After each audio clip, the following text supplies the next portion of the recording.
Two UK mosques are in the spotlight now because of the toxic teachings of the imams involved. In this case, imams are not trying to downplay what the Quran says, where men are permitted to hit their wives if they're disobedient. In An-Nur Masjid in the UK, a Muslim preacher by the name of Mohammed Abdul Razak is telling Muslims that they can hit and shake their wives if they refuse sex with their husbands. In a totally separate UK mosque, Mohammadi Masjid Bradford, a Muslim preacher stated that it's not permissible for a Muslim wife to fast without her husband's permission, just in case he wants sex. Today we're going to dive into these scandals and dissect whether or not values like this are suitable for Western society. Should these mosques be receiving funding? Should these awful teachings be allowed to be promoted in our Western societies? Do women under Sharia law benefit from these teachings? If you are someone who lives in the UK or cares about Western civilization and values, you want to see what's happening here under your nose. My wife, Mrs. Friendly Ex-Muslim, is going to tackle the story in detail and share what is happening here from the perspective of a former Muslim woman who spent many years in the community. Let's get into it.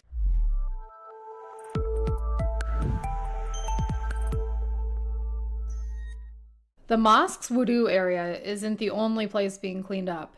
Two separate UK mosques are being investigated over sermons posted to YouTube that encouraged and glorified violence against women. Mohammed Abdur Razak, a speaker at An-Nur Masjid, said a number of horrifying things regarding the treatment of women. He said that a man is allowed to hit his wife if she refuses intercourse. Now, we know beating wives comes from the Quran, Surah An-Nisa 4:34. Since the beginning of time in the Dawah world, Muslims have taken a number of approaches to downplay and defend this disgusting verse. They would say things like, the hitting means to tap lightly with a finger. Maybe it means to tap on the shoulder with a pencil, miswak, or a feather.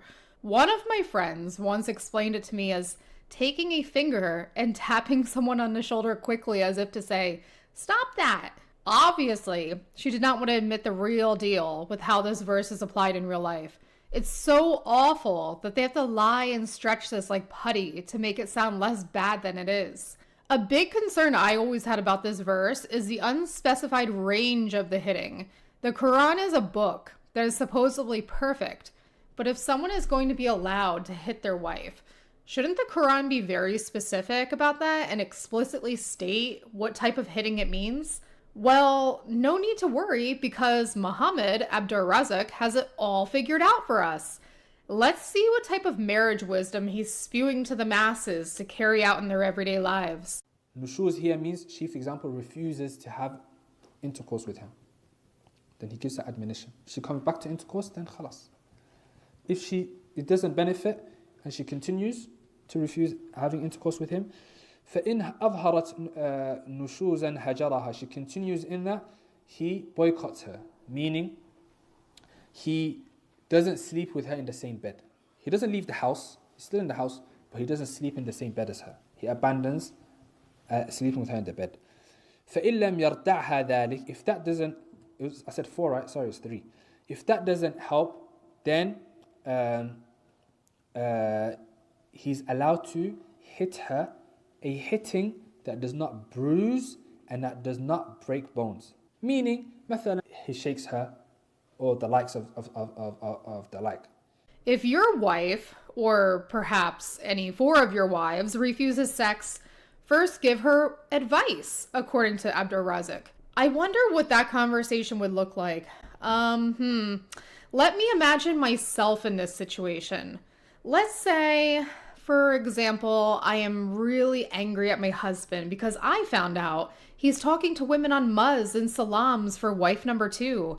So naturally, I get pissed off and decide that I'm going to avoid sleeping with him so he understands my pain.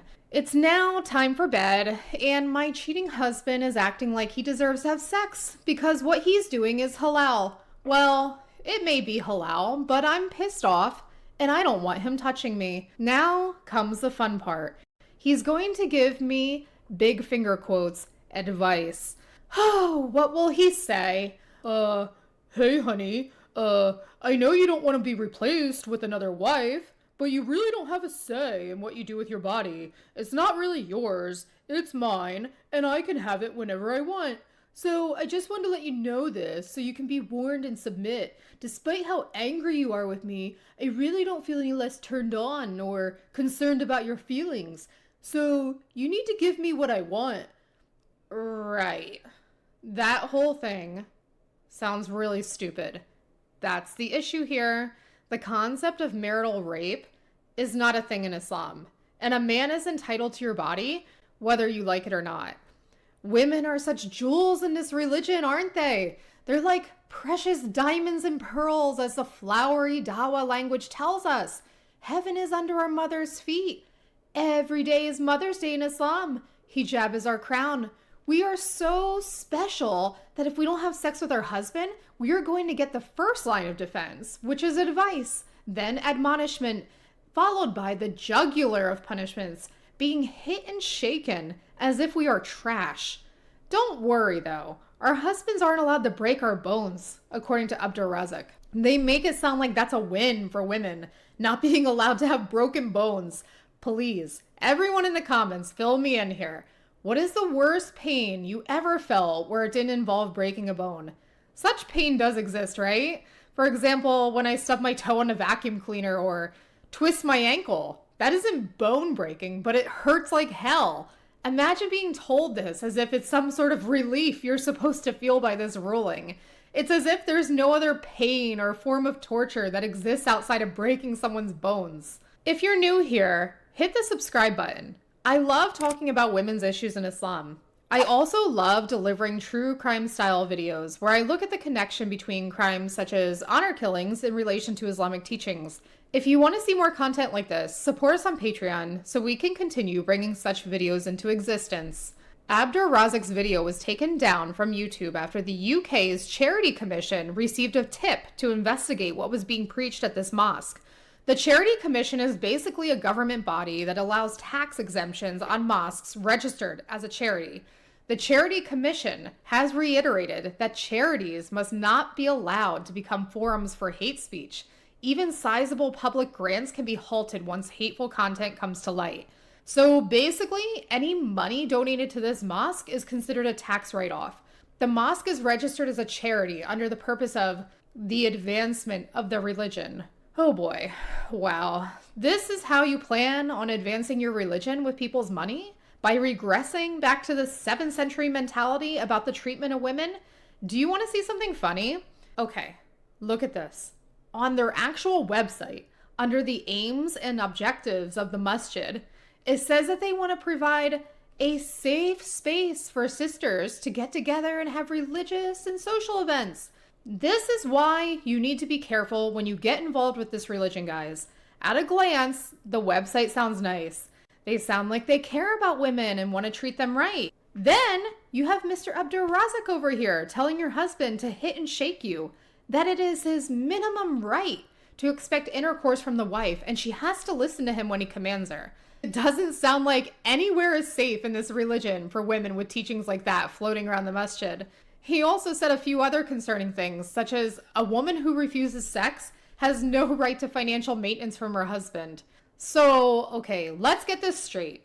The woman in this situation, if she refuses sex, will be given terrible advice from her husband, admonishes her in bed, hits and shakes her, begins the process of financial abuse. This sounds so lovely that I almost want to go back to Islam. This is why people in the comments who try to defend this and say, you're going to hell, this and that, make me feel nothing, honestly. I'm like a flat line on an EKG machine. You guys talk about going to hell, but when you're actually alive and experiencing this, I would argue that I am already in hell, so what's the difference? Now that we have covered this clown, let's move on to our next contestant, Mr. Muhammad Huzaifa. Let's see what he had to say for himself. Okay, so Mr. Muhammad has some concerns about sex. Surprise, surprise. He seems to be very bothered by a woman observing fasts outside of Ramadan because it might affect his ability to get off whenever he needs. He says that it is not permissible for women to observe any fasts outside of Ramadan unless her husband gives permission. This comes from a hadith where Allah's messenger said, "It is not lawful for a lady to fast without the permission of her husband when he is at home." This Muslim woman here on Islam Q&A is really struggling to accept this ruling.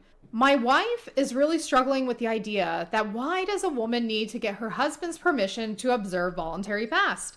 She is very confused about the fact that this is an act between her and Allah. Why does she need permission from a human being?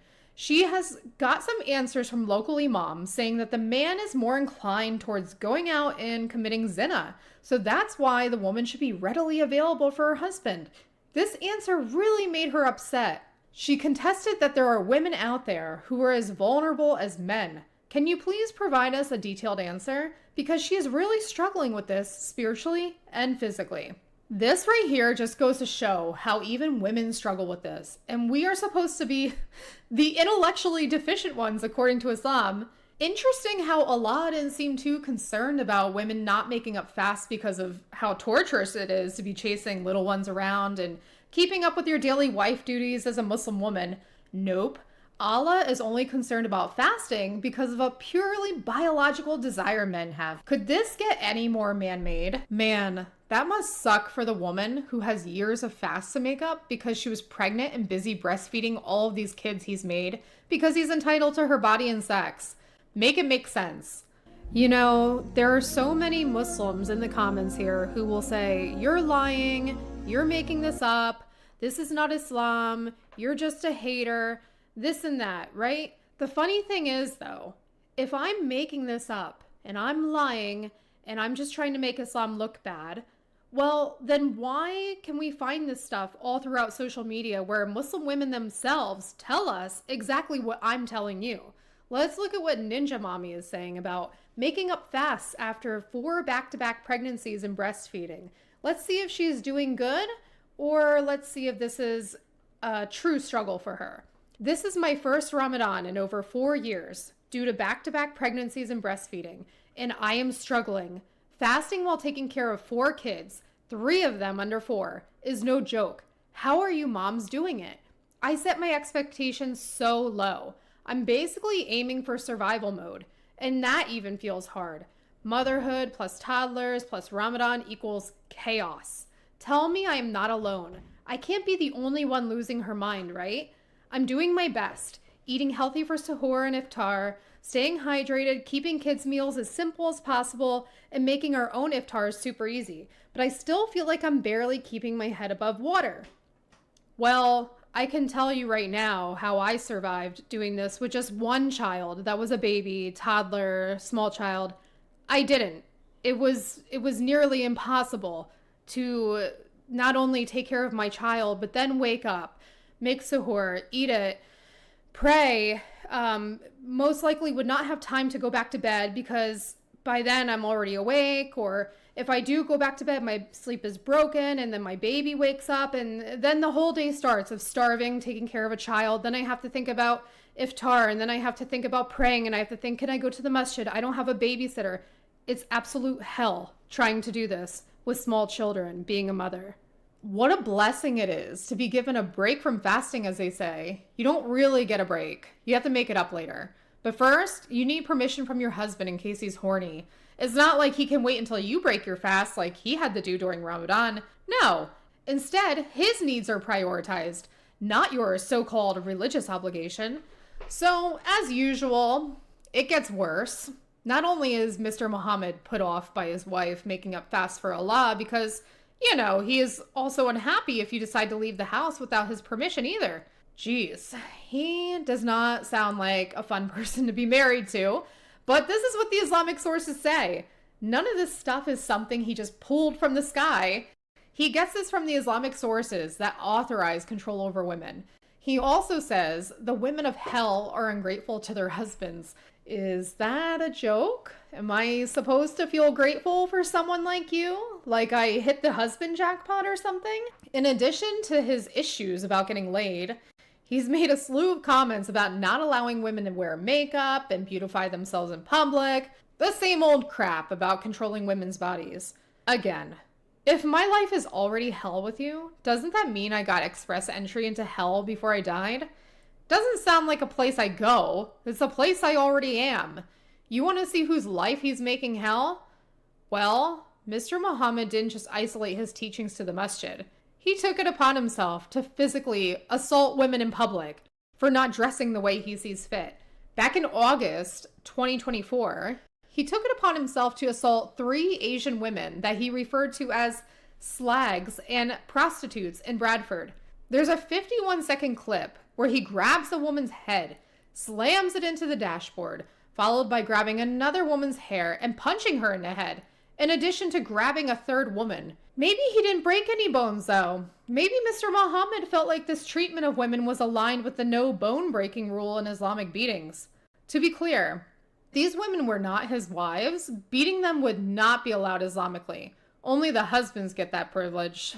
Apparently, these women were known to Muhammad, and this is not the first time he's expressed his feelings about the way they were dressed.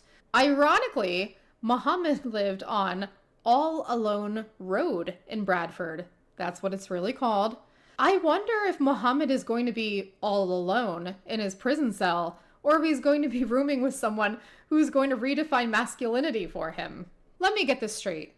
In 2025, we have imams working in taxpayer-subsidized mosques, teaching that women can be denied financial support, denied religious freedom, denied autonomy over their own bodies, and physically assaulted, all in the name of advancing religion. And when you try to point this out, you're the bad guy. You're an Islamophobe. You're the one taking it out of context. But what context justifies abuse? What divine wisdom tells a man it's okay to shake, strike, or starve his wife into submission because he's horny? What moral framework tells a woman she needs permission to worship her God because her husband might want to get off? This isn't religion. This is control. This is misogyny dressed up in a thobe and a microphone. And no matter how many flowers you throw on top of it, calling women jewels, queens, pearls, it doesn't change the rot underneath. To the women trapped in this system, you are not crazy. You are not wrong. If this feels abusive, degrading, humiliating, that's because it is. And the people who tell you otherwise are either brainwashed or benefiting. To the men defending this, if your dignity as a man is tied to your ability to dominate a woman, then you're not a man. You're a coward with a beard. Thanks for watching.